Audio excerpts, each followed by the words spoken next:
వాడు రక్షించబడును, నమ్మని వానికి శిక్ష విధింపబడును.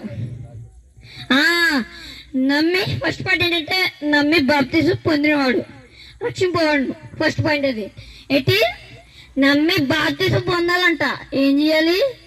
బాప్తిజం పొందండి. ఇందాక చెప్పాను కదా, ఈ ఎక్కడ పోతారు నన్ను బాప్తిజం పొందకపోతే నిత్య నరకానికి పోతారు.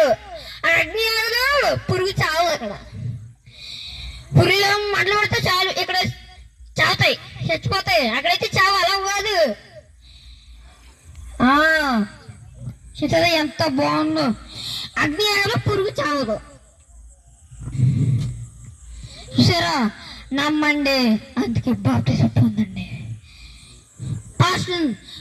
చర్చికి వెళ్ళండి, ప్రతి ఆదివారం బాప్తిజం పొందండి. దేవుని నమ్ముకోండి, బలమైన యేసుక్రీస్తు దేవుని నమ్ముకోండి. హల్లెలూయా, హల్లెలూయా. అందుకే నమ్మండి. సెకండ్ పాయింట్ ఏంటి? నమ్మని వానికి శిక్ష ఎదుంపు అని. అదే శిక్ష ఏంటి అనుకున్నారు? ఇక్కడలాగా ఏదో కొట్టడాలు పోలీస్ స్టేషన్ కొట్టడాలు కాదు. యుగాలు కాలాలి. ఏం చేయాలి? యుగాలు కాలిపోవాలి. అక్కడ అంత దారుణం ఉంటుంది అక్కడ. అందుకే నమ్మండి, బాప్తిజం పొందండి. దేవుడికి ఉన్న మాటలు దేవుడు దీవించిన గాక. ఆమేన్.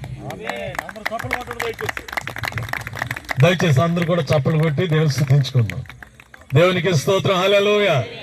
ఈ సమయంలో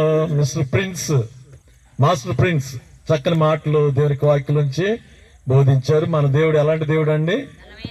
బలమైన దేవుడు. దేవునికి స్తోత్రం. హల్లెలూయా.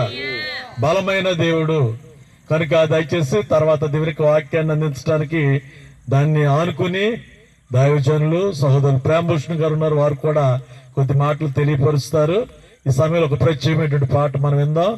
మరి స్థానిక